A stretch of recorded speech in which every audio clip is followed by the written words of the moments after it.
베벌리 실즈라고 하는 사람이 이런 말을 남겼어요. "실패하면은 실망할 수도 있지만 시도하지 않으면 절망한다." 이 오늘 본문에 나타난 이 예수님의 말씀이 바로 이 말씀과 일맥상통하고 있습니다.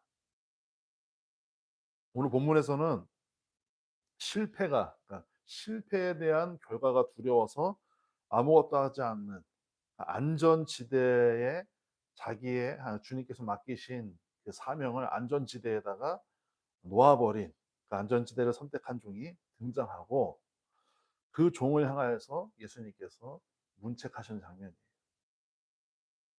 이 한 달란트 받은 종은 이 주인의 엄한 성품을 핑계대며, 그러니까 주인이 나중에 왔을 때 "왜 이 모양으로 해 놨냐." 이런 엄한 성품을 핑계대면서 자신이 받은 은혜, 한 달란트가 엄청난 돈이거든요. 이 한 달란트, 이 은혜, 자기가 받은 은혜와 가능성을 땅에다가 묻어둔 거예요. 그리고 주인이 돌아와서 그에게 내린 평가는 참으로 냉혹했습니다.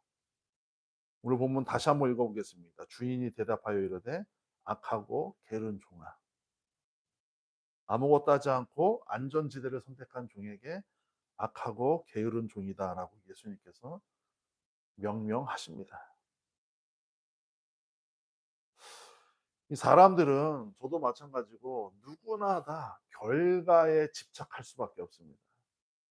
그 결과가 어떤 결과가 나올 것인가라고 하는 그 집착 때문에 어떤 일을 시도하지 않을 경우도 있고요. 어떤 사람들이 시도하지만 불행한 방법으로 시도하는 경우가 있고, 정직하지 못한 방법.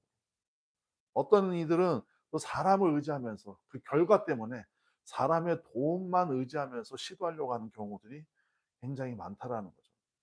예수님께서는 뭐라고 말씀하시느냐? 게으르고 악한 종이래요. 근데 중요한 것은 여기 게으르다라고 하는 이 말의 언어가 어떤 표현이냐면은 단순히 몸이 둔하다, 몸이 움직이지 않는다라고 하는 뜻이 아니라 결과의 두려움 때문에, 결과가 '이런 결과가 나올 거야.'라고 하는, 그러니까 예상이죠. 자기가 만든 예상이죠.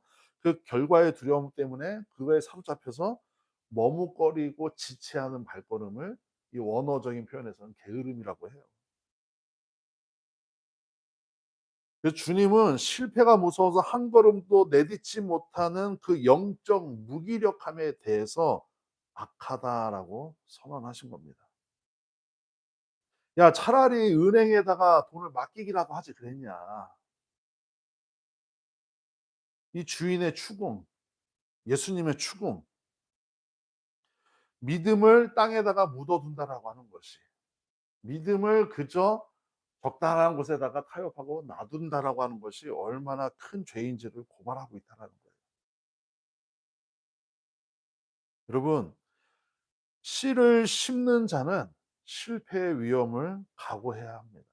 그래서 오늘 설교 제목이 절망보다는 차라리 실패를 선택하라는 거예요. 그러나 아무것도 심지 않는 나태함은 결국 주인의 책망과 함께 흑암으로 쫓겨나는 진짜 절망에 빠질 수밖에 없다는 거예요. 실패의 위험은 넘어지기도 하고 때로는 다치기도 하죠. 근데 진짜 절망은 뭐냐? 심판입니다. 나중에 주님 앞에 섰을 때 할 말이 없는 거예요. "너 내가 맡긴 거 어떻게 했냐? 내가 맡긴 거 어떻게 했냐?" 기억하시기 바랍니다. 실망은 시도해 본 자가 겪는 일시적인 아픔이지만 절망은 시도조차 하지 않는 자가 겪는 영원한 비극입니다.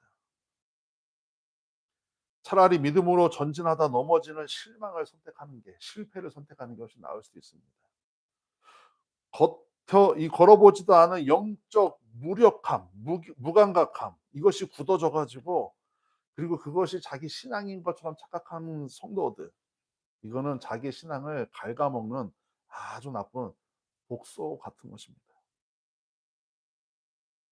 그렇다면은 이 절망의 심판보다 실망의 아픔을 선택하는 성도들, 그러니까 도약을 두려워하지 않는 성도들, 앞으로 전진하는 것을 두려워하지 않는 성도들에게 주님이 주시는 위로의 말씀이 있어요. 첫 번째로 어떤 말씀을 주셨느냐 우리 한번 같이 읽도록 하겠습니다. 시작. "의심을 굶기고 사명의 양식을 공급하라."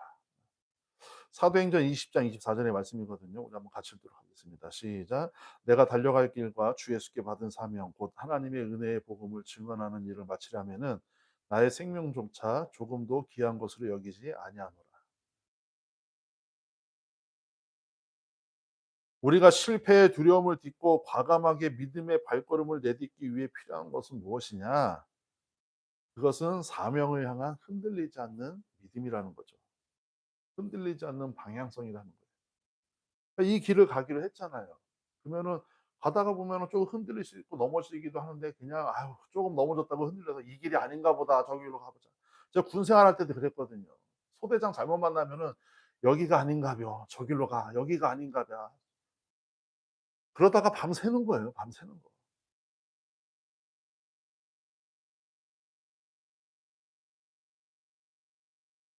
데비 맥컨버라고 하는 미국의 소설가가 이런 말을 했어요. "당신의 믿음의 양식을 공급하라. 그러면 당신의 의심은 굶어 죽을 것이다." 그러니까 의심하지 말라가 아니라 의심이 들 수도 있죠. 때로는 절망할 수도 있고 실망할 수도 있죠. 근데 중요한 건 뭐냐? 여기에다가 양식을 주지 말고 내 믿음에다가 양식을 계속 매일매일 주라는 거예요. 그러면 이건 자연스럽게 굶어 죽는다라는 거예요. 여러분 우리가 진짜 두려운 이유가 뭔지 냉정하게 생각해야 돼요. 자꾸 현실의 두려움과 의심에게 생각의 먹이를 주는 거예요. 마음의 먹이를 주는 거예요. "이거 해 봤는데 안 되네."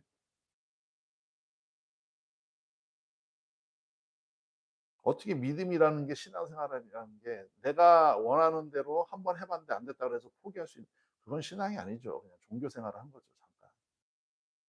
그건 하나님 믿은 거 아니죠. 하나님이라고 하는 이름을 들먹이고 있는 집단을 추종한 거죠. 사도 바울 오늘 이 말씀 보세요. 사도행전 20장 24절 다시 한번 보세요. 이게 무슨 말입니까? 밀레도라고 하는 이 항구에서 사도 바울은 예루살렘으로 가기로 마음을 먹었어요. 성령의 메인바 되어서. 그런데 그 예루살렘으로 가는 길목마다 결박과 환란이 기다린다. 그러니까 "너 제정신으로 갈 수 없다."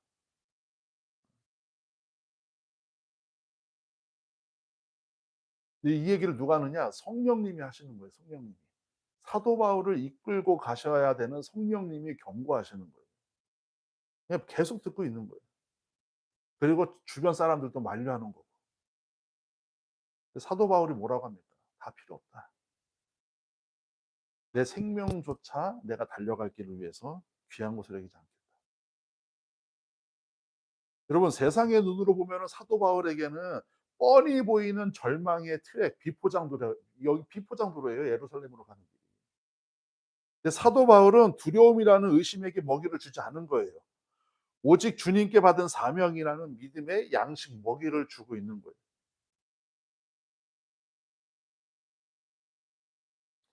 그는 목숨을 위협하는 현실 앞에서도 흔들리지 않고 내가 마땅히 맡아야 할 사명의 종착지를 향해 묵묵히 걸어가는 거룩한 방향을 선택한 거예요.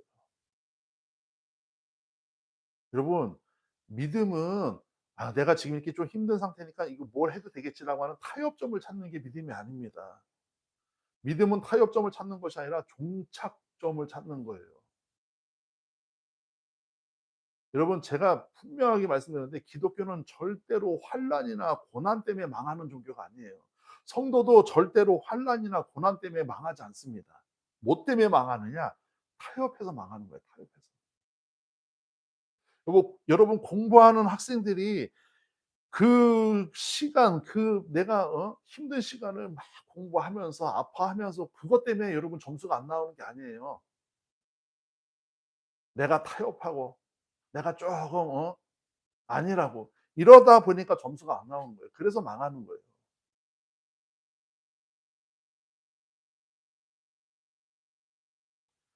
사단의 전략은 매우 치밀합니다. 사단이 여러분 우리에게 절망과 실패를 안겨주는 존재가 아니에요. 타협을 주는 존재, 타협점을. 이거 우리가 명백하게 알아야 됩니다. 창세기에서 뱀은 처음부터 노골적으로 부정적으로 얘기하지 않아요. 여러분 우리가 인간이 처음 지은 죄인 창세기를만 봐도 우리가 알 수 있어요. 창세기에서 뱀이 노골적으로 진리를 왜곡 이게 부정하지 않는다니까요. 그는 교묘한 질문으로 시작해요. 질문으로. 무슨 질문을 하느냐? 하나님이 참으로 너희더러 동산 모든 나무의 열매를 먹지 말라고 하시더냐? 라고 질문해요. 하나님이 참으로 너희더러 동산 모든 나무의 열매를 먹지 말라고 하더냐? 이게 사단의 질문이에요. 근데 이 사단의 질문 전에 하나님의 메시지가 있었죠. 하나님의 메시지는 뭐냐? 모든 나무의 열매는 먹되 동산 중앙에 있는 나무만, 즉 선악과만 먹지 말라라고 하나님 말씀하셨거든요. 근데 사단은 어떻게 질문하느냐? 하나님이 참으로 너희들은 모든 나무의 열매를 먹지 말라고 하더냐. 사단의 전략이에요. 사단은 우리에게 막 위협하고 공포감을 조장하는 존재가 아니에요. 타협점을 찾아서 질문 하나만 왜곡해서 우리에게 이야기하는 존재예요. 이것은 단순한 정보의 확인이 아니라 하나님의 말씀이 지닌 명료성과 선하심을 흐리게 하고 인간 내면에 하나님의 말씀을 해석하는 데 있어서 균열을 생기게 하는 거예요. 이게 사단의 작업입니다. 사단의 작업은, 사단의 방법은 늘 이런 식이에요. 늘 이런 식. 그는 대개 정면에 나타나서 부정하거나 그러지 않아요. 미세하게 왜곡합니다. 인간은 명백한 거짓보다 예매한 의심에 훨씬 더 쉽게 무너질 수밖에 없는 존재예요. 여러분 만약에 누가 이렇게 "내가 봤잖아." 그러면은 뭐라고 하냐면 사람들이 "아이 잘못 봤겠지." 이렇게 얘기해요. 어? "내가 저 사람이 뭐 훔치는 거 봤잖아." "아이 설마 그 사람 네가 잘못 봤겠지." 이렇게 얘기해요. "이거 그럴 수도 있지 않았을까? 야 저 사람이 배고프니까 저 사람이 지금 힘드니까 빵을 보고 그런 마음을 품지 않았을까?" 이렇게 질문하면은 "그럴 수도 있겠다 야. 맞아, 맞아. 100% 그럴 수도 있겠다." 이게 인간의 어쩔 수 없는 본성이에요.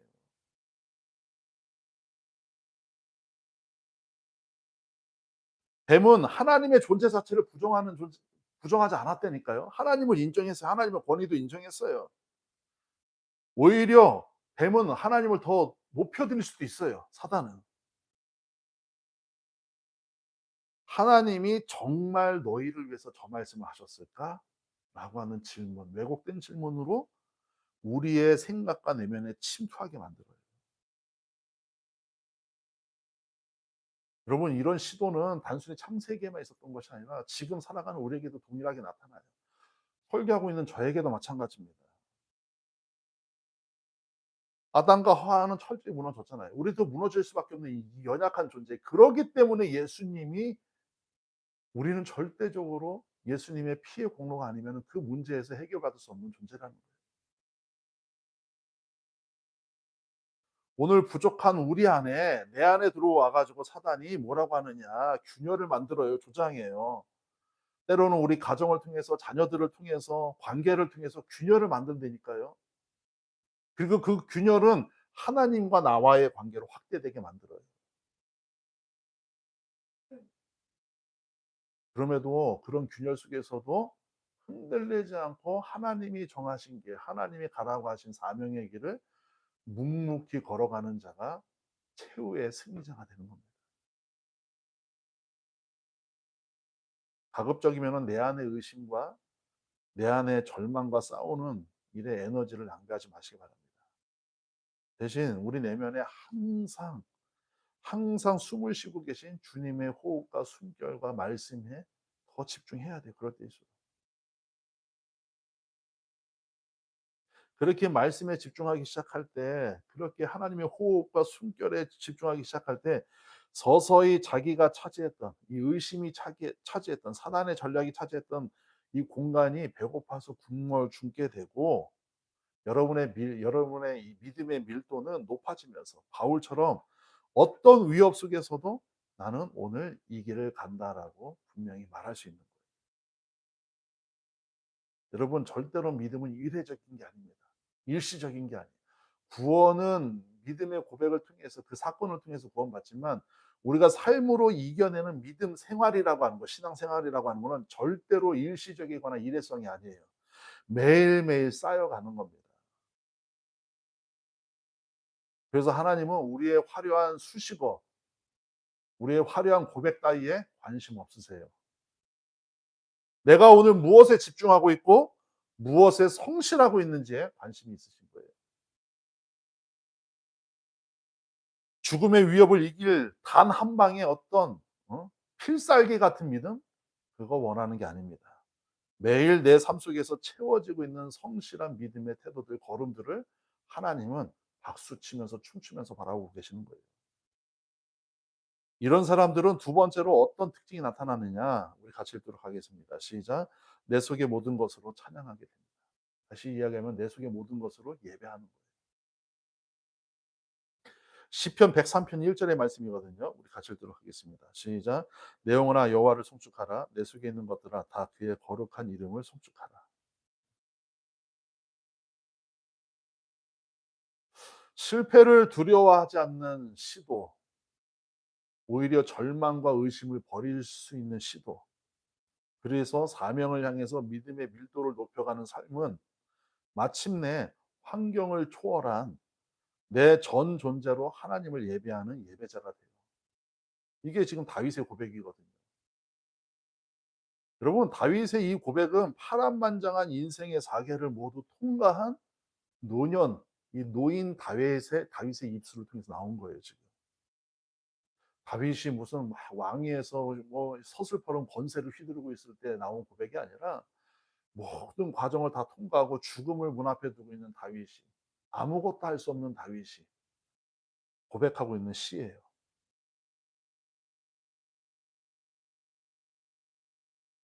이 구절은 평안할 때 한가롭게 부른 찬양이 아닙니다. 내 마음에 근심과 걱정이 없어서 부른 찬양이 아니에요. 내 마음의 근심과 걱정은 날마다 쌓여가요. 날마다 실패하고 날마다 넘어져요. 근데 그때 부르는 찬양이에요. 내 속에 있는 것들아 하나님을 찬양하라. 낙심과 염려의 마음을 빼앗기려 할 때마다 영혼의 고삐를 쥐어잡고 다시 일어나 하나님만 바라보자. 하나님만 바라보자. 자신을 향해서 호령하는 간절한 외침이에요. 치열한 외침이에요. 여기서 다윗이 선포한 내 속에 있는 것들아라고 하는 것은 구약 시대 때 제사를 드리기 위해서 제물의 내장을 빼고 심장이나 간이나 콩팥을 다 빼내고 그것을 깨끗하게 씻어서 하나님 앞에 불태워 드렸던 제사를 의미하는 거예요. 내 속에 있는 것들아라고 하는 것은 네 속에 있는 마음, 이런 차원을 넘어서 구약 시대 때 짐승의 모든 오장육부를 다 끄집어내 가지고 깨끗하게 씻어서 하나님 앞에 올려 드렸던 그것을 뜻하는 거예요. 그러니까 겉모습만 그렇듯한 껍데기의 예배를 드리지 않겠다라고 하는 진심 어린 진실이 담긴 예배, 찬양이었다라는 거예요. 내 감정의 가장 깊은 중심으로부터 보이지 않는 작은 세포 하나하나까지 내 모든 존재를 하나님을 향해서 마음껏 쏟아내는 예배. 여러분 이런 예배를 드려야 됩니다.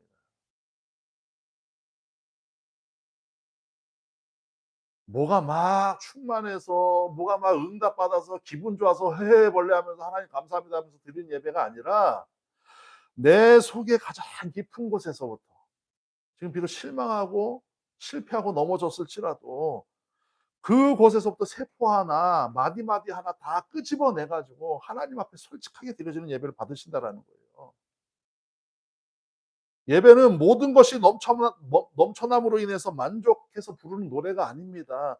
오히려 결핍과 고난의 한복판에서 터져 나오는 간절함의 외침이에요.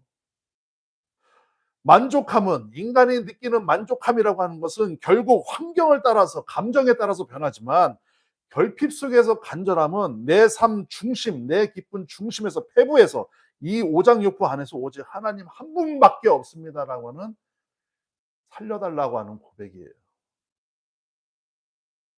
이 고백으로 예배를 드려야 하나님이 받으신다라는 거예요. 오늘 받은 은혜를 마음 깊은 곳에 묵혀두며 게으르게 머뭇거리지 마시고, 또 실패할까 봐 두려워하지 마시고, 오히려 시도하지 않는 그 원인으로 인해서 생겨나는 절망을 피해 가시기 바랍니다. 그리고 우리 안에 있는 모든 것을 하나님 앞에 이 산 제사로 드릴 수 있는 것, 내 속에 있는 것들을 다 끄집어서 드릴 수 있는 그 과감한 예배, 그 과감한 예배가 우리의 예배가 되길 바랍니다. 만약 우리의 중심이 더러워졌다면 예수님의 보혈로 깨끗이 씻으면 돼요.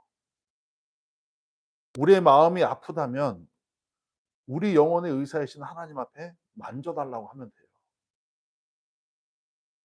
실패의 두려움을 깨뜨리고 온 중심을 다해 하나님을 향한 발걸음으로 한 발 한 발 내딛는 그 자세가 훨씬 중요한 거예요. 그게 진짜 믿음이에요. 그러면 신실하신 하나님께서 우리의 찬양을 들으시고 우리의 걸음을 보시고 우리의 예배를 보시면서 가장 아름다운 열매로 조금씩 조금씩 우리를 바꿔 가실 거예요. 그렇게 될 때 하나님이 우리를 창조하신 목적, 또 우리가 이 세상 속에서 살아가야 될 목적들이 분명하게 눈에 보이기 시작하고, 그 하나님으로 말미암아 지금 내 삶의 내용이, 내 삶의 태도가 완벽하게 바뀔 줄로 믿습니다. 이런 마음으로 살아내시는 여러분들 되시길 간절히 소망합니다. 기도하겠습니다. 하나님 감사합니다.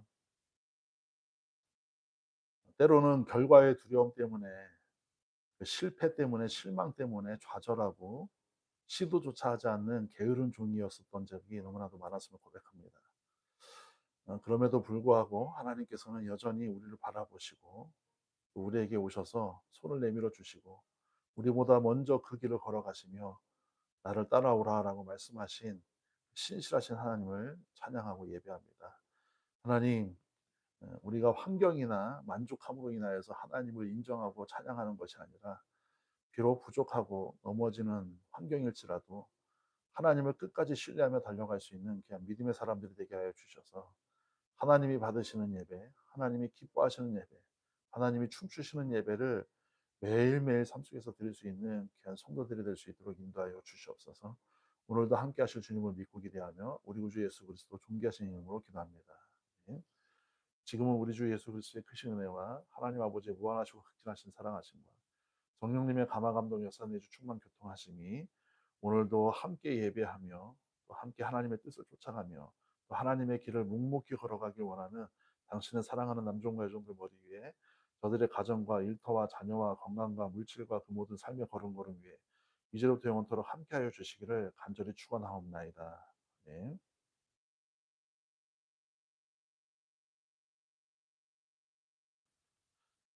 할렐루야. 오늘도 승리하셨습니다. 한 주와도 승리하세요.